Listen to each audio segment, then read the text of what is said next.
Yeah. Yeah? Yeah. Start your, I Yeah? don't know, pre-podcast banter. We have pre-podcast banter. You got any? Pre-podcast banter? Yeah, you got any? Oh, I didn't yeah. get prepared with any pre-podcast banter. Well, that's okay. How about off the cuff? Off the cuff? Impromptu banter. Well, nope, nothing. Oh, okay, Not fair. me. Gal, got any any pre-podcast banter? What are you, what's the tattoo? Tattoo. That is just a retro rocket, because retro sci-fi is cool. And I also have Smaug on the other arm. That kind of looks like the type of art in that rocket game that you showed me with the Peter? No, Lightspeed Arena. Yeah, kind of that kind of vibe. Well, that's pretty good. It's Lightspeed Arena. They copied off me. Yeah, exactly. Everybody copies your tattoos. You know, if Even that Tolkien guy has this picture of the dragon. if you became famous for the way that you look, your tattoo artist might try and claim some. You know, I thought about that. I learned that about basketball players. Is that? And that was when I decided, you know what, it's probably good if I don't get one, just in case there's any world problems. famous. Just in case. That's the reason. That's the justification that I got. What if you got a tattoo of a basketball player who has that their tattoo? Would you be able to like owns one it. up the? Yeah. Maybe it reverses and you own the basketball player at the end of that. You get a logo on you and then bam, you get famous. If you get more famous than the company, you own the company. That's how it works, right? If you get more famous than on the famous meter. Yeah, the metric of fame. Yeah, that's why we all got Ancient Robot Games tattoos. Of course, we totally did that.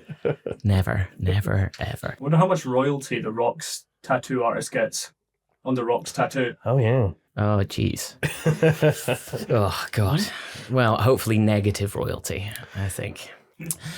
Welcome to the Ancient Robot Games podcast. As always, I am Dougal. And I'm Gelb. And we are joined today by Morgan Edmonds. How are you doing? Yeah, I'm doing all right. I'm doing good. Thanks for having me on. Of course. Would you like to introduce yourself for our listeners and what you do / have done and / will do in the future? Yeah, I am Morgan. I have been in the kind of industry selling board games and role-playing games for 10 years now. I decided a few years back in 2022 to write my own game finally, just to see if I could. Pushed forwards by Roz, who I believe was on the podcast a few weeks ago. Yeah. And she's a prolific editor. She's done a lot of things. I showed her some of the stuff that I had, and she was like, we could turn this into a real thing. So we did. I did a Kickstarter for Zine Quest 2022 and came out with Minion, which was supposed to be a zine and ended up as a 50-page perfect bound book, which wasn't quite the same. And I've been working on a few other things since, and generally still working in the industry. So Minion started off life as a zine, but then it grew into... Well, Roz originally was like, yeah, you could do a good zine out of this, like, monster, like, be the monster, serve the Dark Lord kind of idea. And I was like, yeah, that's great. And then I finished writing, sat back, and was like, there's 10,000 words here. This isn't a zine. And I actually think that maybe it was never going to be a zine, but I still did it during Zine Quest and it did fairly well. And yeah, the next thing I'm going to write is now not a zine from the beginning. So it will become a zine. Yes. Yeah. It'll only be 10 pages. Really what you're telling us is that Roz was terrible at their editing job and couldn't edit down a book into the zine that was planned. And that is why this went horribly wrong. No, so having a perfect bound book, how did that feel when you got that done? From obviously inception as it's going to be this thing, to have it be something so much bigger. Was that actually kind of like something that you felt better about once it was all out there? I think so, much better, yeah. I didn't really see what the book was going to be properly until you get it back from like layout. I had the art, and the art was all very cool. It was by Zeph Siebler, who is at SunderedWorld on Instagram. I had all the words I'd written and things like that, but until the layout gets done, which was by Micah Anderson, who's done a lot of other things in the role-playing game industry as well, you don't really know what it's going to be. And then the layout comes back and you get this PDF that looks like a real product and you get very excited. And then that first product back, like that first print back where you get like the test print, it's like, oh, wow, this is a real thing. This is a book that people can pick up and play games with. It was a really good feeling. It was really exciting. I don't think it would have had quite the same impact if it did end up being a zine. I feel like I would have kind of fired and forgot. What is Minion? What happens? So Minion, you play the minions of a Dark Lord. I like monster manuals. I like all the monsters. I wanted to build a system that let you play the monsters. And then obviously monsters in role-playing games is quite a huge concept. It could be anything. It could be ghosts, goblins, undead, teeth, all of these kind of things. So I needed to make a system that would let you play kind of anything you could imagine. So it started from there. I wanted to make it simple to play. So I decided from the get-go that it was going to be only 6-sided dice. I'm sorry, I should say it is a role-playing game. Yeah. You build a character. You have a dungeon master or a games master who plots out the adventure, tells you what you're going on. All the monsters in the book are adventurers and various different types of adventurers. So you're very much playing the other side. And it's designed to be picked up and played for one-shots nice and quickly. Everything in the game can be rolled. 6-sided dice only for accessibility reasons, just because everybody owns some D6s. And then you could roll an entire weird monster, just rolling dice until there's a character on the page. And the DM can just kind of roll dice to see what kind of adventurers you're fighting. And my idea was in the beginning is that you can kind of take any dungeon from any role-playing game that you have and just flip it, have the party start in the dungeon, wherever those monsters that they've made would be, and then have them defend the dungeon from adventurers or stuff like that. Or you've got an evil lord that's like, go get this thing for me. There's an adventure in the book, which is why can't they just get a dire dog? In which the Dark Lord is like, I would like a dragon. Go get me a dragon egg. And the party has to delve into an old dwarven mine to go get a dragon egg, whilst another adventuring party is in there to loot the dragon's treasure. So you mentioned that you've been in the industry in some form or other, at least for 10 years. So was there a point or a moment where you were like, I'm going to make something within this? Was it literally, I have a few ideas and I happen to talk to Roz? Or was there like a kind of, I have seen this or I have done this and then this is the kind of impetus for me to start being a creative within the industry? Well, I think I think myself and basically everybody who plays this hobby is a creative from the beginning. Everyone's kind of written their own campaign, decided that monster isn't quite what I want it to be, so I'm going to tweak the stats and all this. So I've got pages and pages of Google Drives full of adventure ideas that I've ran for one-shots or campaigns, systems that I decided that whatever game I was playing at the time didn't quite serve, so I wrote my own system for it or things like that. And the impetus for me to use it was meeting Roz, and Roz saying, yeah, you could use all this stuff. You could, like, this is all some creative ideas here that people would probably be interested in as well. But I'd been drawing and writing and designing my own stuff for years and years. It just took a little bit of a push for me to turn it into a product that could be sold, that I'd be happy selling to people. And how difficult was that? It wasn't what I expected. Roz had some great advice and had kind of done it before with other projects, but it was very much kind of, I did the Kickstarter, and Kickstarter was just like, here's the money, go ahead, make the thing. And I kind of had to work out where that was happening from there. I already had the art before the project because I'd got it commissioned just when I started to think, oh, maybe I could turn this into something. I had some art made for it. I did the Kickstarter. The first thing was getting it finished, which was, there's a kind of difference between just writing and filling out the ideas that you're having and then writing to a deadline, knowing that people are expecting the product from then on. And then obviously the book was much bigger than I intended. So all of the editing, layout, printing were all much more expensive than I'd accounted for. The Kickstarter money didn't at all cover how much the price of the project ballooned. So I ended up paying for that out of my own pocket. So it was a lot more, it took longer, it was more expensive than I originally intended. It wasn't so difficult. Everybody that I was working with was great. Everyone knew exactly what they were doing. I'd hand off the project to the layout artist, to the editor. They'd all have great ideas. They'd great feedback. I hadn't planned properly. I should have tempered my expectations about going in. And if I was going to do it again for the Kickstarter method, I'd have a lot more experience in doing that and have a lot clearer expectations about where the project is going to go. Are you going to do it again? Oh, on the spot. I am going to write more things. Don't think I'm going to do it through a Kickstarter again. That was a lot of pressure. The way that I'm working these days, I've got a few projects going on that I'm kind of chipping away at. And if I was doing it again, I'd probably just make an itch page or something like that and release it and see what people want.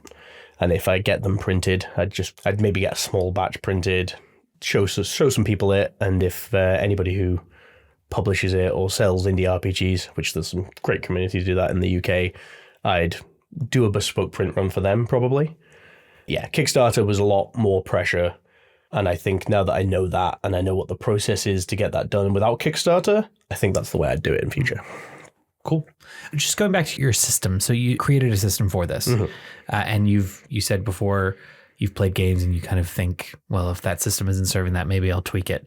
It seems to be this ongoing debate as to whether or not you need new systems or better to use something already there off the shelf. How did you think about what would serve this right or not? And were you considering using an existing system, or was creating a new system always part of the fun and challenge?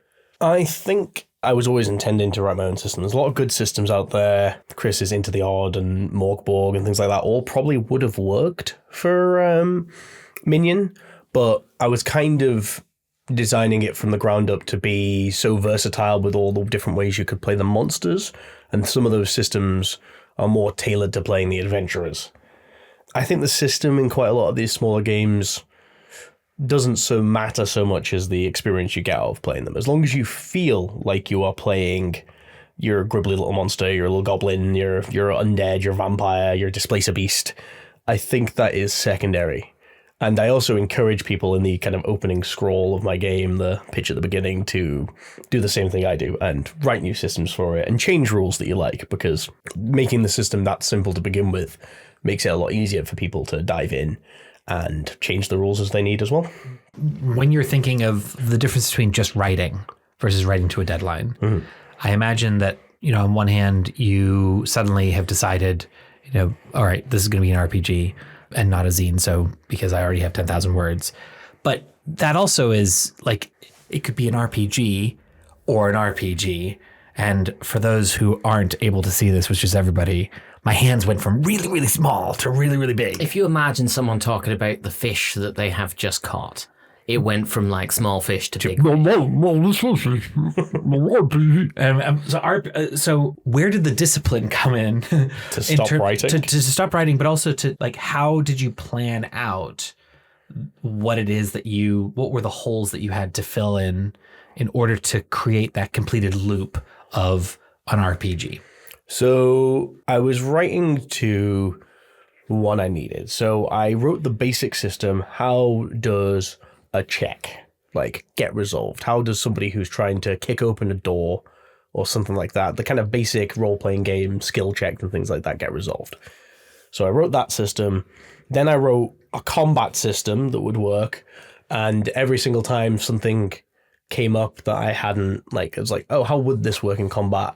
I'd have to make the decision, do I actually need to resolve that? Can that just be in the system I've already written, or do I need to write another rule for that? And eventually it got to the point where I'd written a system that I was happy with and didn't need to write any additional rules. So I'd written the rule set based on all the versatility that you get from all the different monsters. Then I had a D66 table for the Banes and Boons style system of how you build your character, because you can build your character out of certain positive traits and then certain negative traits, which will give you more positive traits.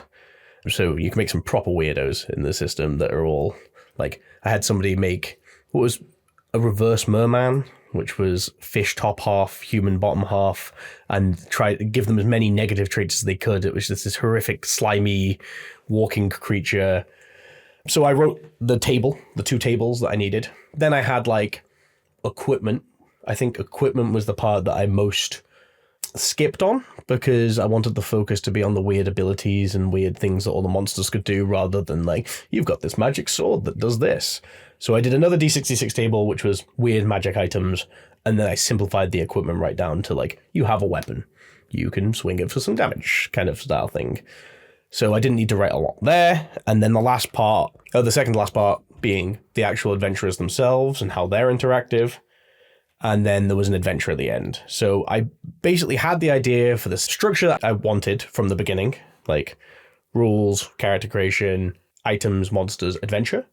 And then I wrote in until I found something that I needed to change in another system, would go back and add that, and just kept having to make the decision about whether this was actually needed. And occasionally I'd get systems that I just cut out of the book. So, do you think you have that kind of muscle memory, insight, whatever you want to call it, just because of the sheer number of RPGs that you've played? Like the way that you're describing that sounds very rational, but that's also sometimes creatives and rationality don't really mesh very well. it's very like draw the rest of the owl when it comes to, just cut the things you don't need, but knowing what you... Well, exactly. Yeah. I mean, I've seen some people's works in progress and they're pretty massive, rabbit holes abound. And so how do you think you were able to be so disciplined? I definitely think it does come from all the role-playing games I've played. I've played a lot of role-playing games over the years, a lot of different kinds of role-playing games over the years. And during playtesting of this game, I would say, despite how rational my picks and chooses for things I was cutting was, it was all very much like based on vibes. Was this actually fun to play with? Did it add anything when you sat down? Because at the end of the day, you can write rules all day, but I've played role-playing games that are 400 pages, and I've gone, I actually can cut 70% of these rules and run the game. Have a better time. Yeah, have a better time. Yeah. See how the game feels like how I want. And so there was quite a lot of playtesting, there was a lot of going back and forth with friends of mine, where mostly I was just asking how they felt. If somebody playtested a game for me, and I'd given them these rules, and there was a system that they just didn't touch at all, then I'd probably just cut it. And I think that comes from... I don't think that inherently comes from me playing and knowing role-playing games and the mechanics of role-playing games. That I think just comes more from playing games in general, playing lots of games. Is it fun? Is it being used? If it's not, why is it there? So is there any, knowing that you do play a lot of role-playing games and a lot of different systems and things, are there any role-playing games that you have played that do have quite an expansive rule set system that you are very much on the thing of, yes, all of this is necessary and I will use it all throughout maybe a campaign or anything else like that? Are there any that go, this is the kind of antithesis of the thing that I have made? I have like peeled stuff down to its most elegant. This one expands to a much greater rule set, but it is great for that. Yeah. The one that comes to mind when you ask that question is Wilderfeast, which is a role-playing game that came out recently that is about hunting crazy monsters and then when you've beaten them, you cook them and eat them to get new abilities and things like that. That's a big rule book, and there's a lot of stuff in there, but it all felt like it was necessary to play. They'd done a lot of interesting systems. The system really focuses on food. It never loses its focus throughout the way. Everything you're doing when you're hunting for food in the wild, we don't actually care about every day you need to eat this many rations as an adventurer. It's all so you found this cool fruit. What does this add to the next meal that you're making? What flavors is it adding? And so it's real focused, but a lot of mechanics that really still come back in and condense themselves onto, you're making cool meals out of the monsters that you're making. And these meals are all going to help you fight the next monster to make another cool meal, to fight another cool monster to make another meal. And I think that's really interesting because, as I said, there's games I've played that have been that length where I've been I don't need these systems. And this one has felt very natural in the way that it splits gameplay and makes you use the systems as you go through, and it all adds into it. Oh, it's so focused, that one, that it even has not a rule book, a cookbook as part of the thing. In the back of it, there is I think 10 or 12 recipe cookbook that is a separate supplement. You could tell the focus of the creators of being yes, this is what we want and what we haven't seen before in games that is then worth putting into ours. That's really cool.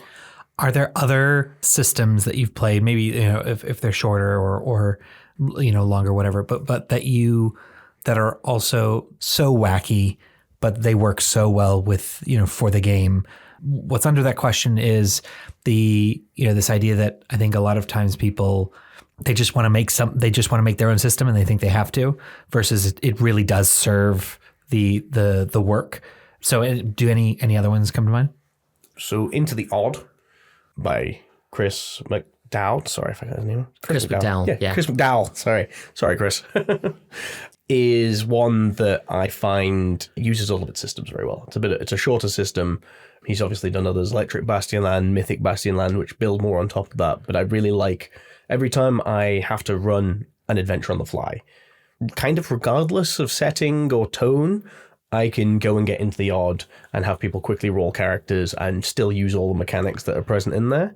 I think that Chris has got some really interesting ideas when it comes to why he chooses the mechanics that he does, based on things like the idea there's no rolling to hit in Into the Odd, which is a thing that is in D&D, right? You on your turn, you want to swing your sword at a monster, you roll to hit. If you get high enough, you do some damage. That is a relic of role-playing games coming out of war games back in the day. And Chris very specifically was like, I don't think we need to do that anymore. So fully removed it from his game.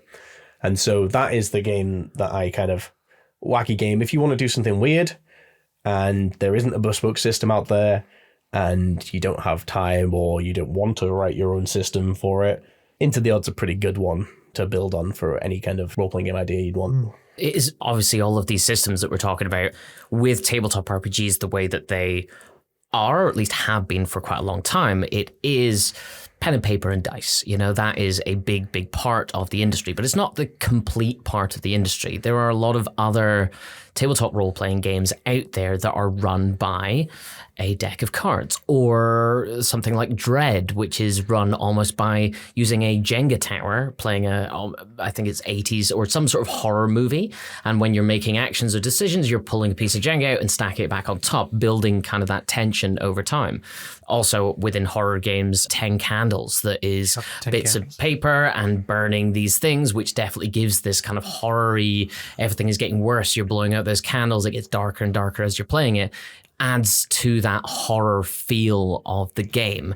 Was there any moment where you have been thinking within RPGs that you're thinking of making, or even Minion itself, where you were like, I should or could use these different mechanics? And what are your general feelings about having things that are not pen, paper, and dice within tabletop role-playing games? I have considered it. I actually have written with a friend of mine, Ben Blow, most of a role-playing game called Deserter, which is basically you're all soldiers in this horrific 1984 style endless war. You're trapped on the front lines and you have to desert. And the premise behind it that was written was that one person running away, clearly a deserter. 2 people, accomplices. 3 people, that's a squad on patrol. So you always need to desert in 3s. So it's a 3-player role-playing game where some people might be informants of like the thing, but they can't just hand you in, because then they'd just be a squad of 2. And then they'd get shot for desertion as well, and all these things. And the system that we use for that is playing cards. You pick or you randomly get at the beginning what we call the muster tab, which was your suit. And it's a narrative system where when you go to do something that requires a check, you flip the top card, and if it is your suit, you succeed. And how well you succeed is based on the number on the card. If it is the same color as your suit, so say your suit is diamonds and you pull a hearts, then you succeed, and then you fail if you pull the other thing. I think one of the things that really does well is it leads to some very easy card maths, but it leads to very probabilities. Like 25%, if you've got a full deck of cards there, 25% chance of succeeding. 50% chance of succeeding with a problem, which is a nice thing to have to push a narrative forwards. I think one of the main issues I ran into when doing Minion as a pen and paper with dice role-playing game is working out what the dice maths were, because it's a handful of d6s. I was very lucky to have a friend of mine who had a system that I could feed the odds of certain things happening into, and it would spit out, yes, your minion who tries to do this with this many dice is going to succeed 45% of the time and stuff like that. And that goes back to my kind of vibes-based game design in that these minions are all incompetent little monsters, and I kind of want them to mostly fail, but not fail too much so it feels like nothing's happening. So I think the other systems, the tower, like the Jenga tower, the cards and things like that, can all really interestingly change play experience, but also change the odds of how things work to make games feel as you say, more tense in some cases, in the case of Dread and 10 Candles, or feel like you're not the big damn heroes if you're doing something that has got like a lower chance of success, like cards and things like that. Are there any things you would like to see added into a role-playing game mechanically that you haven't seen before? Are there any things, obviously with dice and cards, Jenga Tower and candles, like these are all things. Is there anything that you're like, well, no one's ever done this in a bowling alley with a bowling ball, or teeth? Why teeth? Anyway, we've been through why teeth. Yeah, are there any things that you're like, wouldn't it be great if I could make this work? Real chocolates. Like, wouldn't that be great? You eat a chocolate, and if you can keep your face straight when it's filled with chili, you get to go through. Like, is there anything? I guess it would probably be about the narrative and what the game is doing. But yeah, my other kind of career experience is adventure training. So things like archery, axe throwing, riding around on quad bikes, and things like that. I would love a role-play game that, for example, has axe throwing as its resolution mechanic. You get like a board, and you're like, okay, so you succeed if you hit this part of the board. You fail if you hit this part of the board. Then you all play, I don't know, crazed berserkers or something running around, and every single time you try and do something, you have to throw an axe at a board. Oh, that'd be so great. Yeah. Although that's real-life dexterity based upon, I'm playing a role of someone who is good at dexterity stuff. No, you're not. You are you, and that sucks. The board could be spinning. The board could be, so make it even. I suppose if you need randomness, maybe that's the handicap that you get. It spins faster the better you are at axe throwing. You have a few test throws and start. It's a really cool idea. I mean, it's happened a lot more, I think, now within the board games industry, more than within tabletop role playing, because I think that like easy access side of tabletop role playing, of usually what you have to do to get into it is get one book, or maybe 2 or 3 books if it's Dungeons & Dragons, something like that. And they will go, you need pen, paper, or pencil paper, and some dice. And so that is like super easy for anyone to get into. I think board games, because they come with separate pieces, have been able to kind of spread out that mechanics of play thing a little bit more with that. Thinking recently of adding in mechanics that drive a narrative, which is, I think, what role-playing games do an awful lot. There was a game that came out called Black Mold, based upon being in a horrific, I think it's almost post-apocalyptic thing where you are underground and there is black mold growing everywhere, and it's a horrifying time that you're all working cooperatively to get out of. The problem being that your turn physically lasts as long as you can hold your breath. Adding in that like horror of the mold is coming into your lungs and you need to hold your breath for it. I think can be a really, really interesting thing as well. I know that you do also have quite a bent towards board games, but also towards miniature wargaming. And I've noticed more and more that more of these narrative sides that is regularly within tabletop role-playing have started coming through into miniature wargaming. Are there any things that you feel, I guess in a similar way, of these mechanics fit the narrative that is being told within this, and kind of adding some of that narrative into miniature wargaming is a kind of more positive experience for yourself? Oh, I definitely do. I think that my favorite situations, favorite games that I've ever had in like kind of miniature wargaming side of things are always one that have like a story attached to them, or even if that's kind of emergent gameplay, like you end up with like your one goblin who shouldn't have won that fight, but won that fight, and then you start being like, oh, this goblin's got a name and he's going to go do this, and I'm going to paint him like this later to show that he did this great victory. I think is really interesting, and I think there's a nice mix that you can get with certain games. Skirmish games do some really interesting narrative. Trench Crusade has some really interesting narrative that's attached to it. Stuff like Mordheim, Necromunda, you get attached to your miniatures. They're like, this guy does this, and he's the one that I made with the weird pose or the big gun, and you give them a name and stuff like that. And I think that's a really positive experience. But I think one of my favorite things about role-playing games, and especially ones that do say you can use miniatures, is still giving the option to not. As I've got a lot of people into kind of role-playing games and stuff over the years, there's always when people come to me and they're like, oh, I want to get into Dungeons & Dragons, but I don't know if I could afford to do these big boards that I see people do with all these dozens of miniatures and stuff like that, and being able to just be like, you don't need that. Like, you need a pencil, paper, and some dice, and you can do big, great stories that you'll talk about with your friends for years. And I think it's nice to have a game that lets you have both sides of that. You can do the big crazy boards and do the hours and hours of work into that, or you can just be sat like in a pub and be like, so you're in a dungeon. And everyone starts being like, okay, I'm going to go check the door and stuff like that without having to do all that setup and all that time. Have you ever done that in a pub? You're just sitting drinking with your friends and then you just stop. And sorry, everyone, stop the conversations. You're in a dungeon. Have people jumped in? Yeah, 100%. That's ridiculous. Yeah. We've done it like before where it's just like, okay, so what are we going to do? Okay, let's just play a quick session of something. It usually ends up with everybody dying because everyone's drunk and silly, but still a great time. Talk about crazy mechanics within role-playing games. You're in a pub. You don't have any dice on you.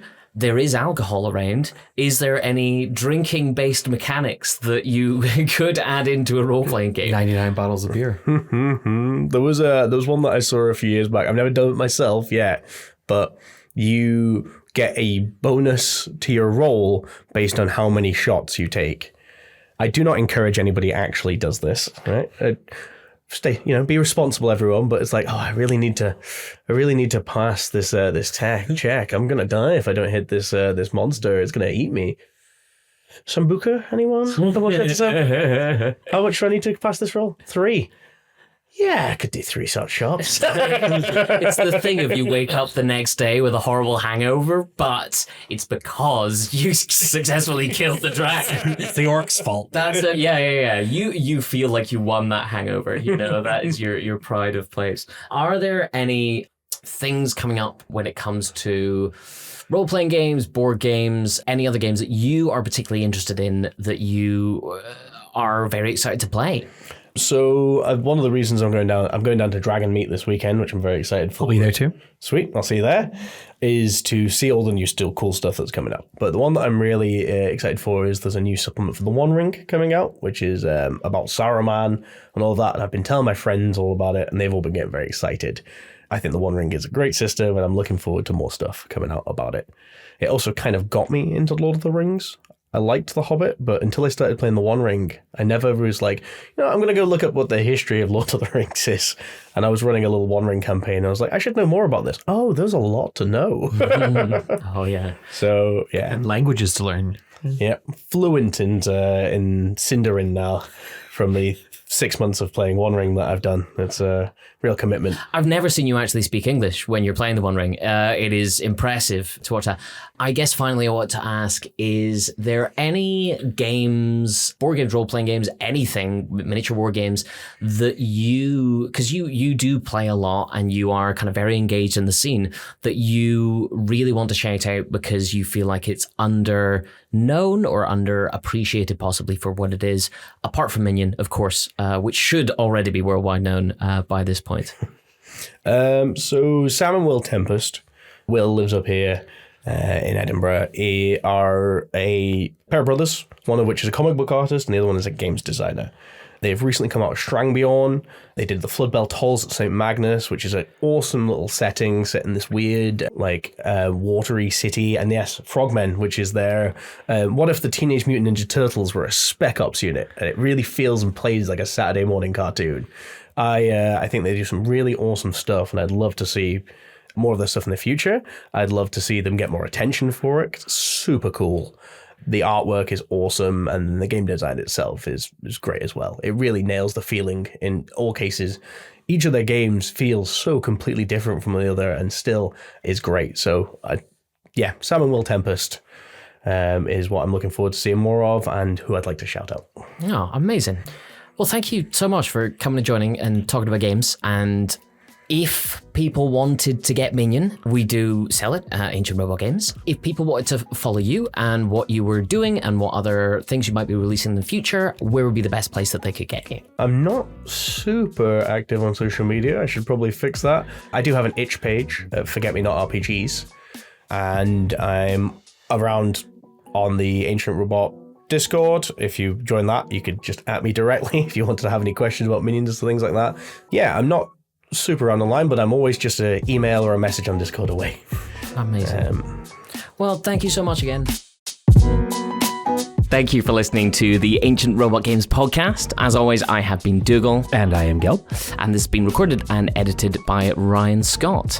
If you liked this, or didn't... Even if you didn't, please let us know in the comments or via email or Pigeon, if you got Pigeon. Follow us wherever you get your podcasts. And if you like us, drop us a line. And if you don't, do this really, really cool thing where you press follow or like. It actually works against us. So we'll still get the message. Thank you very much for coming and listening with us. And we'll hear you next time.